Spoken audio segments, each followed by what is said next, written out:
Ever wondered what the difference between oracle cards and tarot cards really is? Are you looking to increase your own intuition and possibly start reading cards for yourself, but you don't know what to buy with so many options? Then this is the video for you.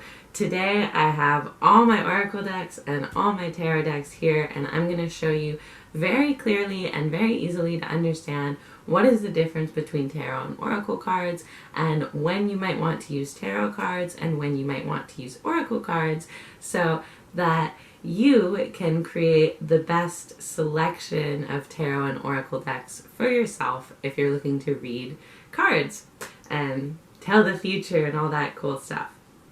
So let's start. So right away, what are tarot cards?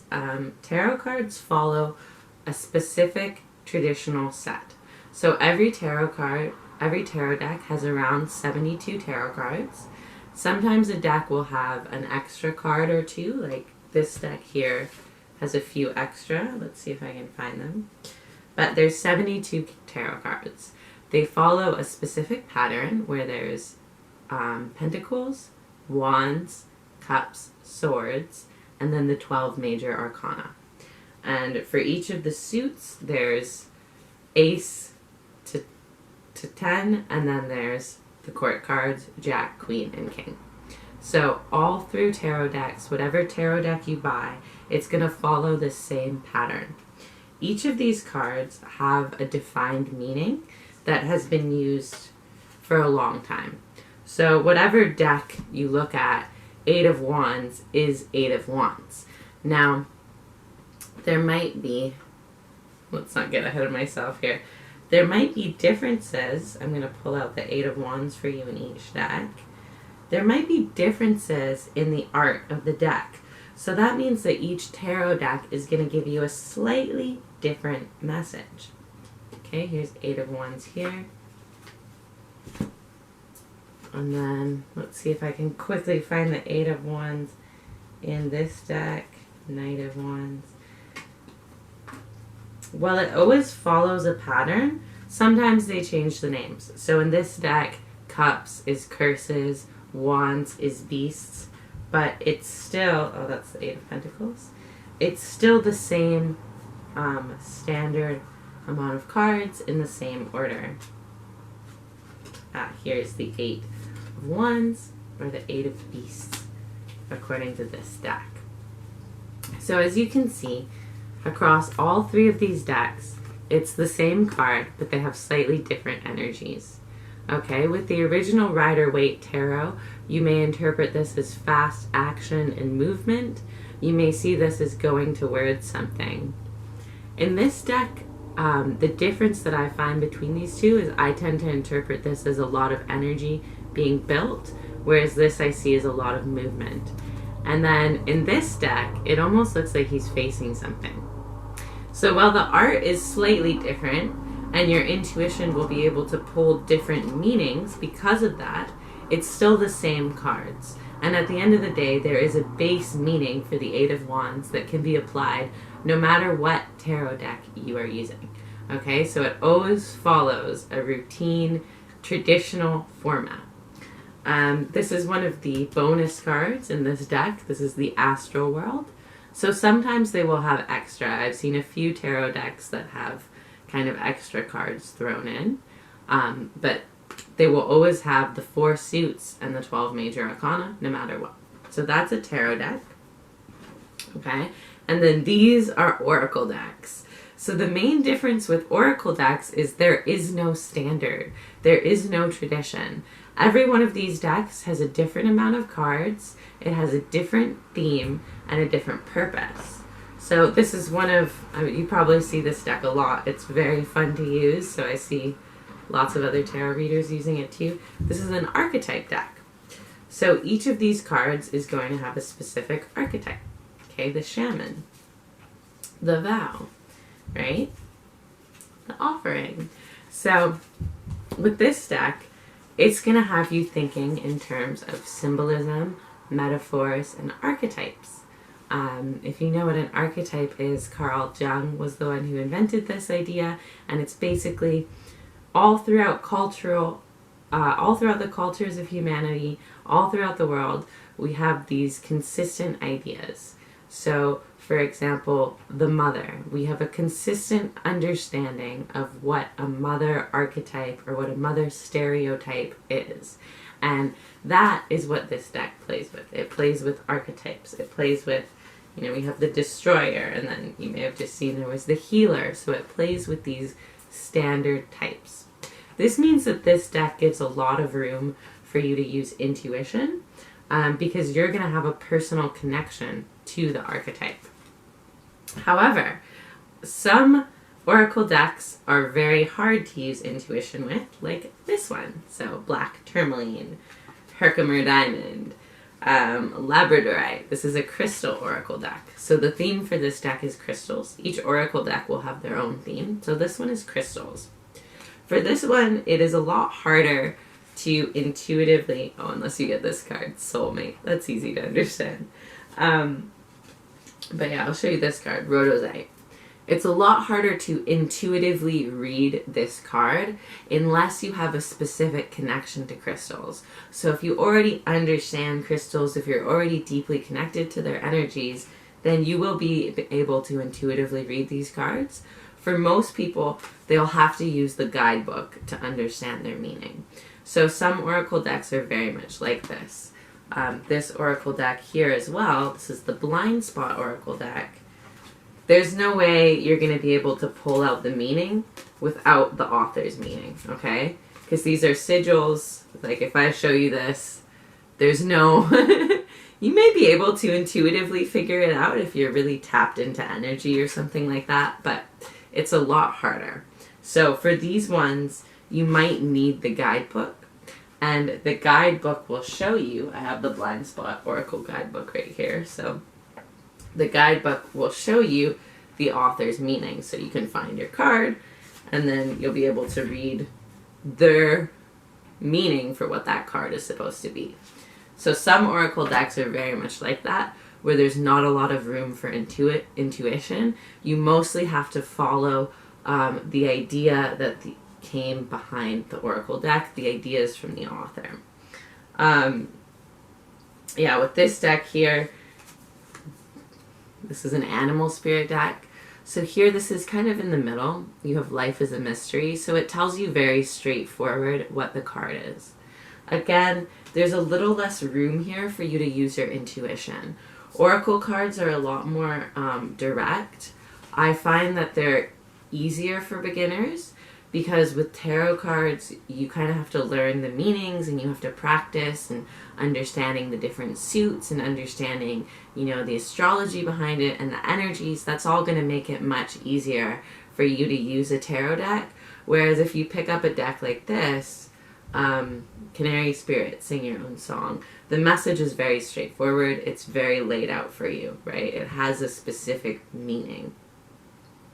The thing about that I find with oracle decks is often they're a lot softer, okay? So tarot, you have some cards in tarot that are a little bit more intense. You have cards that indicate sadness. You have cards that indicate loss. You have cards that indicate heartbreak and grief, Let's see if I can show you one of these really quick. What's a card that people don't necessarily... Here we go. Three of Swords, right? This obviously has negative connotations right off the bat. So in tarot decks, you have a full image where you'll be able to get some positive cards and some negative cards. So there's more space for you to get warnings. There's more space for you to get, like I said, a full picture of your question. It's not going to sugarcoat it, okay? With an oracle deck like this one, or even this crystal deck, if you read the guidebooks, it's going to usually sugarcoat it, okay? Oracle decks are a lot more sweet, They're a lot, like, believe in yourself no matter what. They're soft. If you were to pull a card from this deck here, you're never going to get a warning. You're never going to get, this Three of Swords. You're never going to get a card that indicates heartbreak or grief. If you're asking about the intentions of a specific person or if you can trust someone, this deck is always going to give you a positive message. So that's the case with a lot of oracle decks. They can be very soft, very gentle. Some of them do have more room for intuition, so I find this deck is easy to use intuition with. This is an element deck, so you have creation and water. Because there's so much to that image, and there's your personal understanding of water, there's your personal understanding of creation, there's a lot for you to intuitively pull from this message. So all types of questions you ask, you don't necessarily have to focus on the words here. You can focus on what's going on with this lady. You can be called to the doves. You can be called to her hair, right? You might get a really flowy image from this picture. Or here you have passion in the soul, but there's also like a waterfall coming out of this eye, right? So it might bring you to think of tears or something like that. So some decks will have more wiggle room for intuition, usually if there's more going on with an art. So if the deck is really heavy or really about the art aspect, it's much easier for you to kind of practice using your intuition and not just rely on the guidebook. Like this deck, very intuitive, very easy to use your intuition. This deck, I find you can use your intuition really well.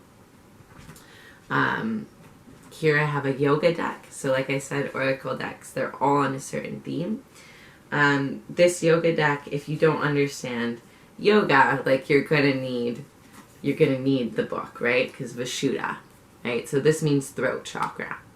However, if you don't know that, if you don't have a deep connection with these words already, you're gonna have a hard time using your intuition. Because I studied yoga and tantra in Nepal near the Himalayas, I know all these words, all these Sanskrit words. So for me, I can take a deck like this and I can go without the guidebook and I can use it very intuitively. Some people, however, they may need to use the guidebook the whole time. So that's what I find with oracle decks, is the guidebook is a lot more of a crutch. If you really want to build your intuition, if you really want to grow, your personal sense, I highly recommend tarot cards, because even if you don't know the meaning of the card, you can intuitively come up with the meaning that will make sense to you. And the way that divination works, divination is the art of asking spirit for answers. So tarot is divination, oracle cards are divination, rune casting are divination. The way divination works is it speaks your language. It speaks what you know. So you may see something in this card that I don't see or that someone else doesn't see. This may have a different meaning to you than the traditional meaning. So I do find that you can experiment with tarot cards and you can learn them without memorizing the meaning if you want to, even though they do have specific meanings. Okay? Now, there are some tarot cards you'll see if you watch videos on my channel. I like to use this deck a lot, this shaman deck, because it has cards that are a little bit more heavy-hitting, with the ancestor of exile, you know what I mean? Like, this is a straightforward answer. Like, it's not all, here you have love, right? It's not all love, it's not all light and positive, good vibes. It has some more intense cards. So that's why I like it, because like I said, I find it's nicer to know that you're getting a full image. I rarely ask my animal deck for questions unless I'm specifically working with animal spirits, just because I know it's never going to give me a negative answer. It's never going to give me a warning. It's never going to tell me that I'm doing something wrong. It's always going to be encouraging, right? This deck, however, this blind spot deck here, this is meant to show you your blind spots. So this is pretty much never going to be encouraging. This is almost always going to bring some sort of hard awareness. So it's very important to understand an oracle deck. If you feel specifically called to one, it's probably for a good reason.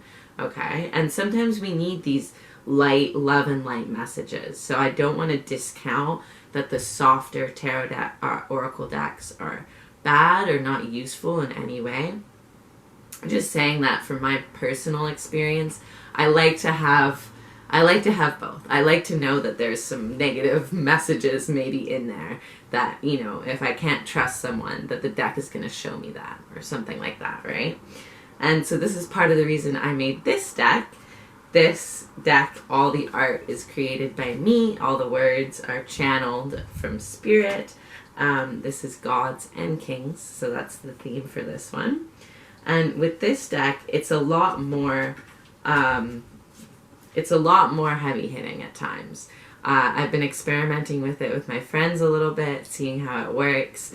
And what I've noticed is it's a little bit of a sassy deck. This deck will tell you how it is. This deck is not going to sugarcoat it, although it does have some nice cards that can, you know, make you feel at ease and make you feel peace. And, you know, those are really the positive things you get from a nice deck, a kind deck. This will be a little bit sassy at times, and this will tell you how it is. So that's kind of why I made this. Also, I find a lot of oracle decks are very feminine in nature. So in the spiritual world, we have these archetypal ideas of the masculine and feminine spirit. So this is outside of human gender. This is just these ideas that we've created through the era. Feminine is very nurturing, it's receptive energy, it's kind, it's compassionate, whereas it's kind of like magic, it's intuitive, it's like that, right? Whereas masculine energy is direct, it's action power, it's straightforward, it's to the point, it's about what you can do, and the feminine is about what you can be. So I find a lot of oracle decks are very feminine in nature. They're very much kind of lightly guiding your intuition, maybe using messages that don't give you a straightforward action like that one did. It was time to collaborate. Like butterfly spirit, transformation is beautiful, right? So yeah, transformation is beautiful, but this doesn't exactly tell you like what to do with this information, right? You have to kind of intuitively go from there. This deck is very action powered. So when you want to know like what to do, when you want to actually take action in a situation, that this is the kind of deck that will really benefit you, because this deck is going to show you like, do this now. Rather than just give you a kind of like nice answer that appeases your ego, it's going to show you like what can you actually do to get the best outcome for yourself. So like I said, it's all masculine characters from history, so gods and actual kings, and their messages are a lot more direct, and it's kind of in the middle for intuition. So if you don't know these characters, right, if you don't know Pachacuti, oh, I cannot say that word, Pachacuti, he's a Peruvian, he's an Incan king, okay? If you don't know him, it might be harder for you to intuitively take messages from this card, right? But if you know the story, let's see one that people know. Shiva, okay, Shiva is a very well-known god. If you know Shiva, then you'll be able to take much more from this card intuitively than the average person, because you can connect it to the stories that you know of Shiva, and you can kind of dive in a little bit more deeper. So this deck is very direct. It's really good for beginners because of that, and it's really good for people who like to take action in their life and who actually want to do something and improve their life in some way, because that is very much my energy. Like, it's nice to get answers that make you feel good, but a lot of the time, like, I want to know what I can do to fix something or to make something better. So that's why I made it. You can check it out if you want. The link is in the description box below. Otherwise, I really just made them because I'm excited to use them, and I'm excited to use them in readings. If you want this special edition that comes with the box, that will be hand packaged and blessed with me, and it will also come with 1 to 2 lines of intuitive guidance that I've channeled for you specifically. Okay?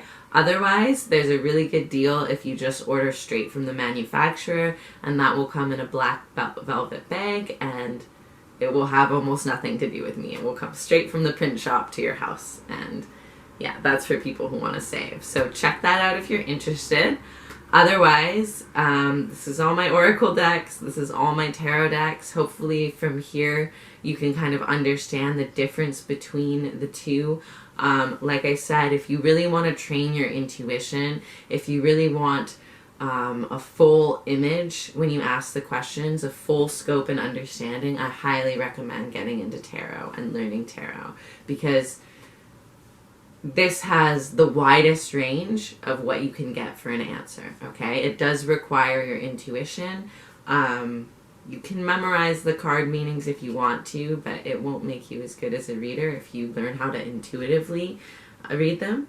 If you want to learn how to do that, you can check out my video, How to Read Any Tarot Deck, even if you don't speak the language, because that is really good for when you want to learn the cards without memorizing.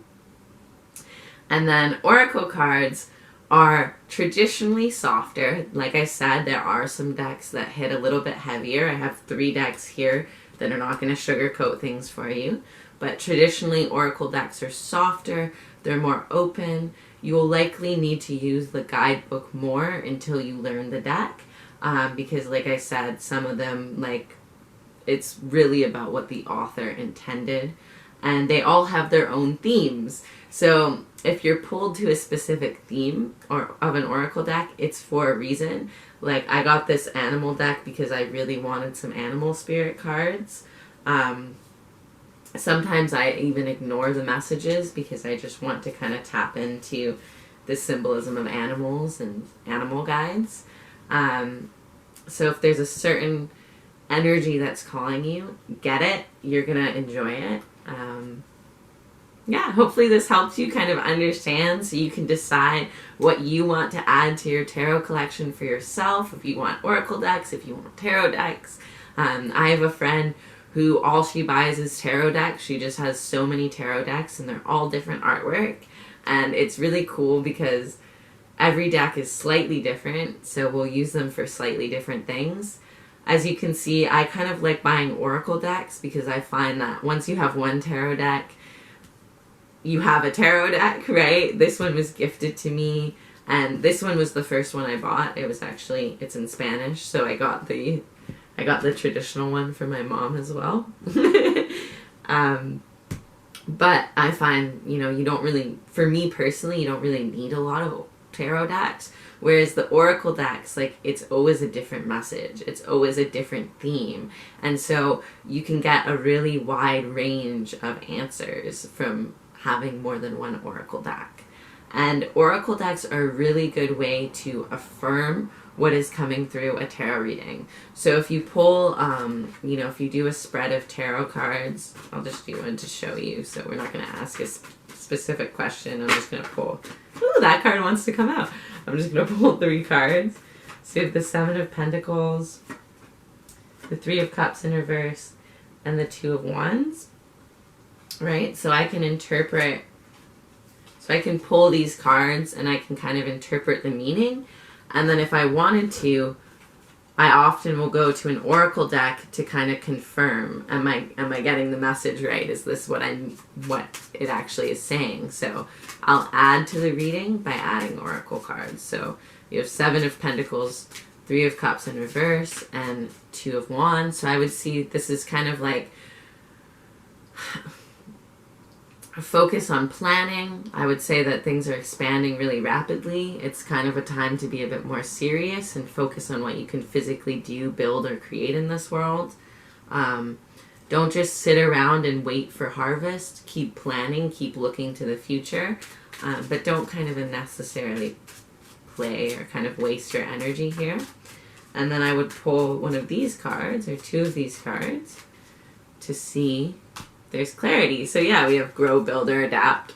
I just showed you this card. That's pretty funny. Which, you know, if you look at this is the 7 of Pentacles. It's earth energy. And then again, this is a very earthy card. I don't know if you can feel that just from looking in the energy of it, but it's very earthy, very grounded. So these have a similar energy. So oracle cards are a really great way to confirm your tarot reading and to get extra information that you might not have been able to pick up. I find, yeah, claim it yourself. Okay, so this is kind of like you need agency, you need initiative, you need to kind of go for it yourself here and not just wait around or waste energy playing.